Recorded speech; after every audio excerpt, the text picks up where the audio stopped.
A graça e a paz, irmãos e irmãs do Messias, tudo bom? Vamos dar sequência à última parte do estudo bíblico de Eclesiastes, tá bom? Sem muitas delongas, vamos lá para o estudo. Deixa eu ver aqui. Vamos lá. E com prazer. É sua única chance, pois junto com os mortos para onde você vai, com certeza não há nada a fazer, nem haverá o que pensar. Fiz outra caminhada pela vizinhança e percebi como são as coisas nesta terra. A corrida nem sempre está para o veloz, nem a batalha para o forte, nem a satisfação para o sábio, nem as riquezas para o esperto, nem a graça para o instruído. Cedo ou tarde, a má sorte atinge todos. Ninguém pode prever a desgraça. Como peixes capturados numa rede cruel ou pássaros numa gaiola, os homens e as mulheres são capturados pelo mal acidental e repentino. Um dia, enquanto eu buscava saber quanta sabedoria existe nesta terra, vi algo que me fez sentar e prestar atenção. Havia uma pequena cidade com poucos habitantes. Um rei poderoso veio e preparou um ataque, construindo trincheiras à volta dela. Mas naquela cidade havia um homem pobre, porém sábio, e a sabedoria dele salvou a cidade. No entanto, ele depois foi esquecido. Ele era apenas um homem pobre, afinal de contas.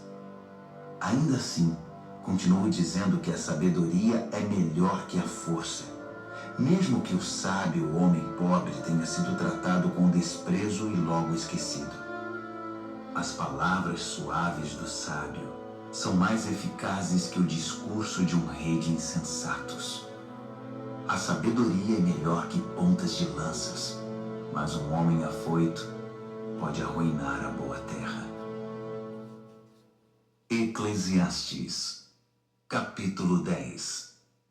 Como uma mosca morta faz cheirar mal o frasco de perfume, uma pequena tolice estraga muita sabedoria. O pensamento sábio conduz a uma vida de justiça. A ideia do insensato conduz a uma existência de pecado. Ao andar pelo caminho, o insensato não tem nenhum senso de direção. É logo reconhecido por seu jeito. Lá vai o insensato outra vez. Se um soberano perde a paciência com você, não entre em pânico. Reagir com serenidade acalma o indivíduo mais cheio de raiva. Aqui está outra amostra dos absurdos que vi neste mundo. Um erro de quem está em posição mais elevada, mas que merece censura. Dar lugar de destaque a gente imatura, enquanto gente experiente é relegada a segundo plano. Vi falsos ricos esbanjando e ostentando de tudo, enquanto gente de gabarito foi obrigada a pastar na vida. Atenção! A armadilha que você preparou pode capturar você mesmo. Cuidado! Seu cúmplice no crime pode trair você. Não corra riscos. Extrair pedras é perigoso. Esteja alerta. Derrubar árvores é arriscado. Lembre-se, quanto mais pesado for o machado, mais difícil o trabalho. Use a cabeça. Quanto mais cérebro, menos esforço. Se a cobra picar antes de ser encantada, para que enviá-la ao encantador? As palavras do sábio são amáveis. A conversa do insensato é só destruição. Ele se põe a falar coisas sem sentido e acaba espalhando loucura e maldade. Os insensatos falam pelos cotovelos, tagarelando coisas das quais nada sabem. Ó, tá vendo? O insensato fala pelo cotovelo. Tagarelando é imitando como papagaio coisas de que nada sabe. É isso ou falar demais?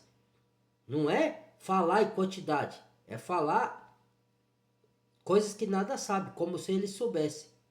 Entendeu? Mas muitos não concordam comigo, né? Falar que tem nada a ver, então segue-se o barco. Vamos lá. É tão cansativo para o insensato que ele nem acha o caminho de volta para a cidade. Infeliz a nação cujo rei não passa de um garoto e cuja princesa só pensa em festa. Feliz é a terra cujo rei tem maturidade e a princesa é bem comportada. Que bom que eles nunca perdem o bom senso. O homem que não quer nada vive numa tapera caindo aos pedaços. A mulher preguiçosa acaba sofrendo com as goteiras do telhado. A diversão e o pão andam juntos, e o vinho dá brilho à vida, mas é o dinheiro que faz o mundo girar. Não fale mal dos seus líderes, nem mesmo em voz baixa, e não insulte seus chefes, mesmo na privacidade do lar. Esse tipo de conversa é ouvida e espalhada com facilidade. As fofoqueiras deixam cair as migalhas de sua fofoca por toda parte. Eclesiastes, capítulo 11. Seja generoso. A misericórdia é grande investimento. Olha aí. A misericórdia sempre trará grandes rendimentos. Não acumule alimento. Reparta-o como puder. Seja uma bênção para os outros. Pode ser sua última chance. Quando as nuvens estão cheias de água, é chuva na certa. Quando o vento derruba uma árvore, ela permanece onde caiu. Não fique observando o vento. Faça seu trabalho. Não fique olhando as nuvens. Toque a vida adiante. Assim como você nunca entenderá como se forma a vida na mulher grávida, também nunca entenderá o mistério de tudo que Deus faz. Vá trabalhar de manhã e prossiga até a noitinha, sem se preocupar com o horário. Você nunca saberá antes como seu trabalho ficará no final. Como é boa a luz do dia e como é maravilhoso viver à luz do sol. Ainda que você viva muito tempo, não tome um único dia por certo. Aproveite cada hora de claridade. Lembre-se de que muitos dias serão só escuridão e que o futuro nos reserva mais absurdos. Jovem, aproveite ao máximo a juventude. Desfrute toda essa força e vigor. Siga os impulsos do seu coração e se algo... Não faça isso não. Ó, jovem, aproveita a sua vida assim, se divirta mais com prudência, com cautela e com bom senso. Você pode se divertir, mas não faça... Ele tá... É o que eu disse, ele tá vagueando entre dois mundos ali. Ele tá usando a sabedoria da terra carnal e tentando buscar sabedoria espiritual. Então, algumas coisas ele fala que tá certa, outras coisas não tá certa de acordo com a palavra. Então, entenda isso, que ele tá vagueando e ele tá buscando o sentido da vida pela sabedoria, buscando a sabedoria espiritual, porque a terrena ele já tem.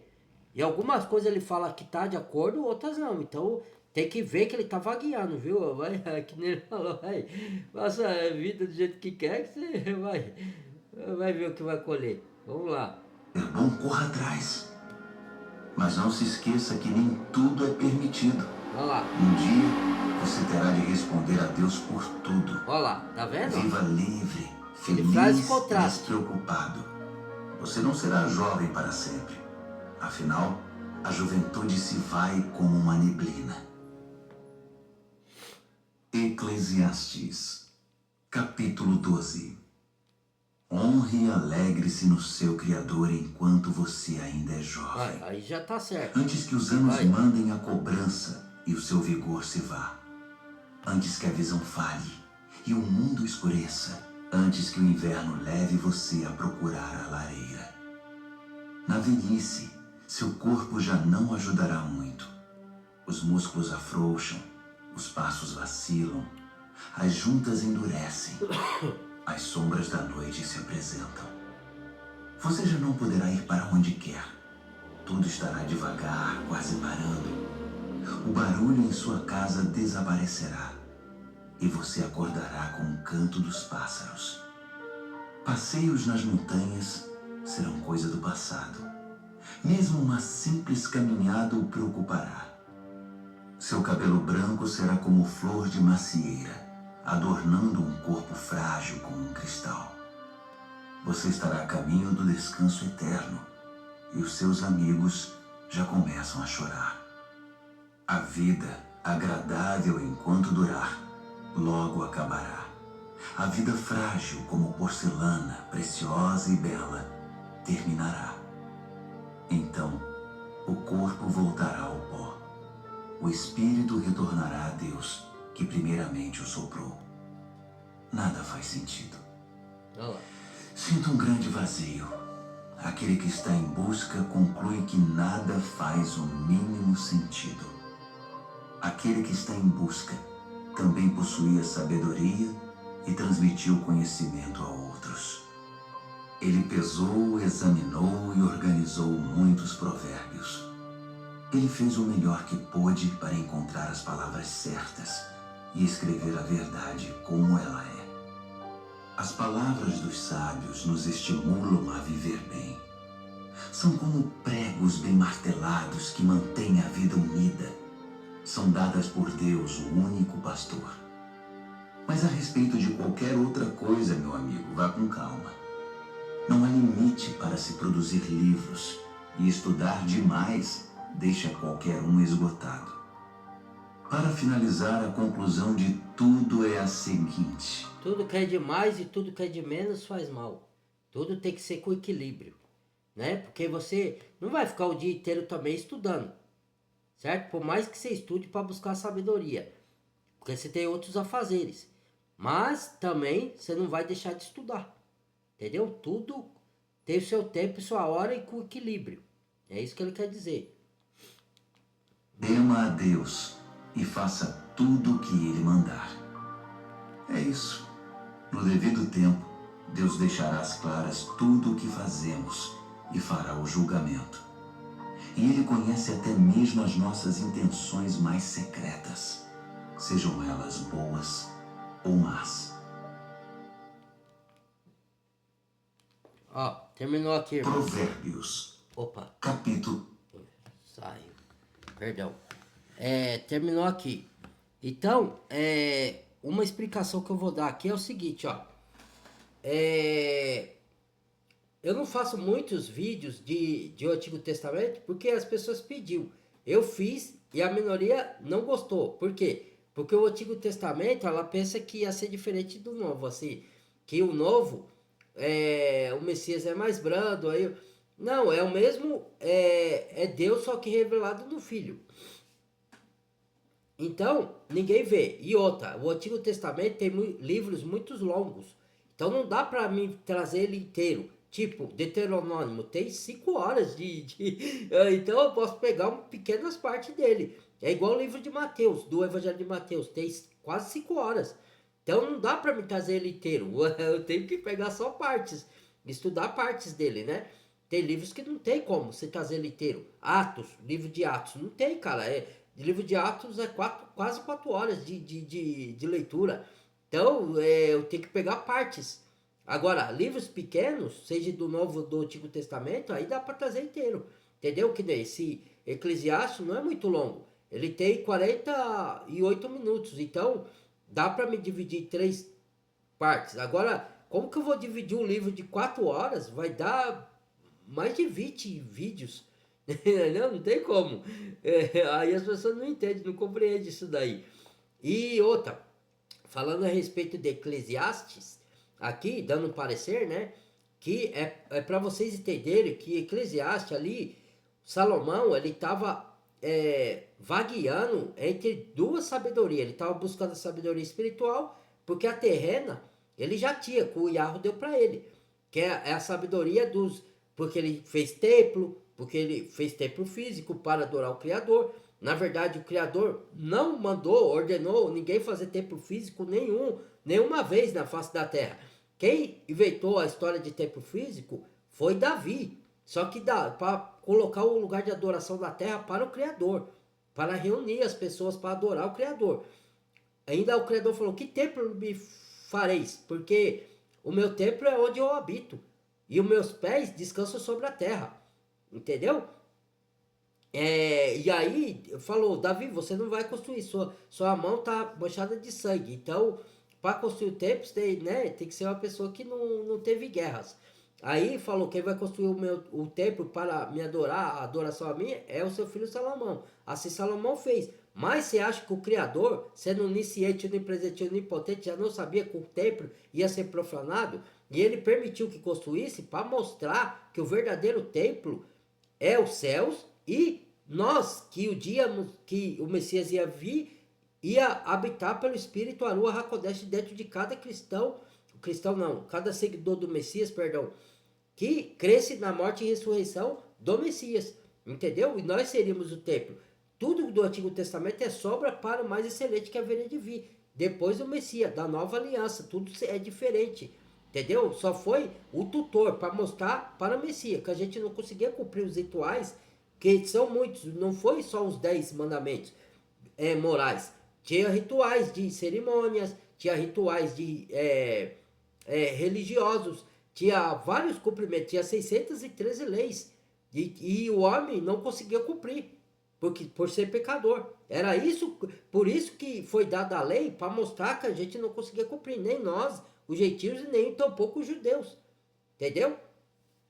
Porque era leis pesadas que nós, como pecadores, não conseguíamos cumprir tudo. Conseguiríamos cumprir umas coisas, outras não. Entendeu? E o Messias é o que cumpriu tudo. Entendeu? Então, tudo ali apontava para o Messias, para a nova aliança da graça. E Salomão, ele não entendeu isso. Ele entendeu mais a parte física, que tinha que construir o templo de adoração e tal, e a sabedoria dele, que era para governar os reis, ir para a guerra, para ter estratégia de guerra, e outra, para proteger o povo e para dar fartura para o povo, para não deixar ninguém passar fome. A sabedoria dele foi humana, foi o governo humano, entendeu? Só que, por que veio a estabilidade dos reis? Porque o Criador reinava sobre o povo hebreu. Só que o povo, ele queria o rei por ter inveja das outras nações. Ah, toda nação tem um rei, queremos um rei. Mas o Criador já reinava sobre ele. Quer melhor reino do que o Criador? Então, eles não quiseram. Eu quero um rei assim, forte, alto, bonito e tal. Deu Saul. Saul se corrompeu. Entendeu? Aí depois, Samuel ainda falou. Ficou revoltado o profeta Samuel. Pô, esse povo está reclamando, o Criador já reina sobre nós e quer o rei humano. O Samuel lutou contra isso daí, o profeta. Mas o povo teimava. Aí o Criador falou para Samuel: Samuel, eles estão contra mim, não é contra você. Faz o que o povo quer. Dê um rei a eles. Aí deu o rei Saul. Bonito, alto, forte. Só que Saul se corrompeu. Então, falsos reis, falso governante para pessoas falsas. Entendeu? Falsos profetas para falsos cristãos ou falso seguidor do Messias. Entendeu? O povo não sabe escolher. Quem tem que escolher por nós é o Criador. Quando o ser humano pecador põe a mão nas coisas, ele estraga tudo. Quando ele é guiado pelo Espírito Arua Hakodesh, aí sim dá certo. Agora, quando ele quer, no seu próprio entendimento, na sua própria inteligência carnal, na sua própria força física, aí ele detona tudo e acha que está fazendo o que é certo. Então, era para mostrar, Salomão escreveu esse livro, para mostrar que ele está em busca da verdadeira sabedoria, que ele reconhecia que a sabedoria que ele tinha não era suficiente, apesar dela ser uma grande sabedoria humana, que ele ajudou e auxiliou muitos povos, fez o templo, só que ele mesmo, com a sabedoria humana que ele tinha, ele profanou o templo, ele se juntou com mulheres que não era para se juntar, entendeu? E colocou deuses Astarote e abominou, fez abominação no templo que era para ser adoração ao único Elohim, o Criador dos céus e da terra, o nosso Criador Yahweh, entendeu? Então, ele estava vagueando nas duas sabedorias, ele estava fazendo contraste do que é certo e do que na nossa imaginação achamos que é certo. Então ele estava tentando descobrir a mais excelência da mais sabedoria de excelência, que era o Messias, só que ele não chegou a essa conclusão. Para ele, que adianta ser bom ou ser mal, todo mundo vai morrer e vai para o mesmo lugar, só que ele não deslumbrava a vida espiritual no Messias, entendeu? E o pai, até o pai dele, eu acho que já deslumbrou isso, e o Abraão também, mas ele não chegou nesse entendimento. Então ele via tudo fisicamente, tudo carnal. Morreu, acabou, então não adianta nada. não adianta a gente lutar por nada, não adianta a gente não ter propósito nenhum, morreu, acabou, não adianta a gente correr, estamos correndo em vão, não adianta a gente se divertir, não adianta a gente ajudar ninguém, não adianta a gente ficar rico, não adianta a gente ficar pobre, tudo dá na mesa, não adianta ser bom, não adianta ser mal, tudo vai dar na mesa, todo mundo vai para o mesmo lugar, vai para a vala. Essa era entendimento carnal da sabedoria humana, entendeu? Agora, quando você tem o Nova Aliança e vê que a antiga foi sombra e o que é o mais excelente é a sabedoria que veio do Messias, enviado pelo Criador, a natureza divina, aí você compreende que na vida, mesmo que a gente sofra nessa vida aqui, tudo tem um propósito. Nós que sofremos, eu estou falando o seguidor do Messias, tá? Tudo, o nosso sofrimento tem propósito, as nossas lutas têm propósito, a nossa vida aqui na Terra tem um propósito, mesmo que seja difícil. Não é sem sentido. A gente foi enviado para esse mundo por um propósito. A gente não está aqui só para comer, trabalhar, comer, se divertir, dormir e morrer. Senão a vida não tem sentido mesmo. Entendeu? Agora, quando você entende que você está aqui para expandir o reino, levar as boas novas da salvação, para levar a inteligência espiritual para a pessoa e você adquirir para você próprio, e ter comunhão com os irmãos, amar o próximo como a ti mesmo, amar o Criador, obedecer sua palavra, colocar sua palavra em prática, ter a sabedoria que vem do alto, ser humilde, estender a mão para os outros, aprender um com os outros, não se achar melhor que ninguém, não se achar nem inferior nem superior. Isso daí tudo, e perdoar as pessoas que te afligem, como o Messias te perdoou, o Pai Yahweh te perdoou no Messias, certo? Isso é maturidade e evolução espiritual, entendeu? É isso, quando você entende essas coisas. É isso que o Salomão, ele estava procurando, e com a sabedoria que o Yahweh lhe deu humana, ele ainda não encontrou. Ele encontrou em partes, mas ele não chegou no entendimento supremo do conhecimento da vida espiritual que o Messias ia trazer lá na frente, entendeu? Então, e a Bíblia não deixa claro se Salomão foi salvo ou não. Parece que sim, porque ele fala tudo vaidade, tudo vaidade. Tudo que a gente faz aqui é sem sentido, é vaidade acima de vaidade, entendeu? Numa parte ele tem razão, mas em outra a gente faz por um propósito. Se a pessoa conseguir despertar e seguir o propósito dela, entendeu? Agora, sim, tem pessoas que rejeitam, então ela quer seguir o mundo, ela quer seguir os ensinos do mundo, as ideologias do mundo. Ela acha que tudo que Deus está em tudo, está no bem, está no mal, e não, não é assim, né? Aí quando a pessoa entende o propósito, assim ela entende o sentido da vida. Quando ela não entende e anda pelo caminho do mundo, ela acha que não tem condenação, ela acha que não existe diabo, ela acha que todo mundo vai para o céu quando morrer, ou que todo mundo morreu, acabou, cada um com a sua perspectiva carnal de entendimento, né? Diferente um do outro. Agora, quando você está alicerçado só no entendimento espiritual da nova aliança, você desperta e entende o propósito da vida. Aí você entende que tem propósito no sofrimento, que tem propósito na diversão, na felicidade, como você vai se divertir sendo servo do Messias. Você pode se divertir e curtir a vida de maneira que não desonre o Criador, de maneira correta, que não vá em festas profanas, né? Você pode fazer festa, mas não profanas, entendeu? Não festas sodomitas, entendeu?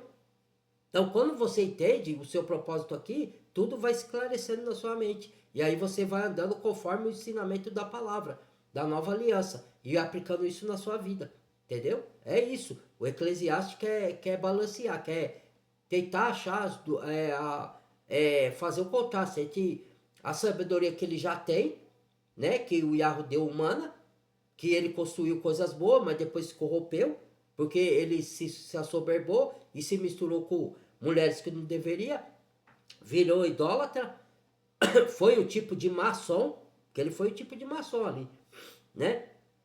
E aí ele não entendeu o propósito do espírito, ele só entendeu o físico para essa terra, que ele achava que o Criador ia estabelecer o reino dele aqui, mas não, o Criador, o reino dele é espiritual e ele vai fazer novos céus e nova terra no final dos tempos, entendeu? O espiritual vai sim se manifestar no físico. E a gente não pode ir para o extremo. Tem gente que fala assim, estuda livros extra-bíblicos e não sabe filtrar, e fala assim, diabo não existe, não existe lago do fogo, da condenação, e não existe, e como é que eles falam lá? É 8 ou 80, entendeu? Eles vão para o extremo, entendeu? Ou a Bíblia toda foi manipulada, ou só pode ver livro extra Bíblia, ou qual que eles falam?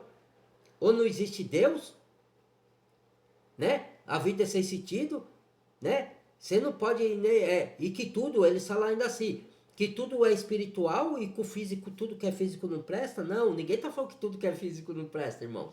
Tá falando que o espiritual é superior, certo? Mas o físico, o espiritual, vamos supor, quando o pai te dá uma bênção e promete uma bênção para você, no mundo espiritual ela já tá se desembaraçando, mas ela não se concretizou no físico.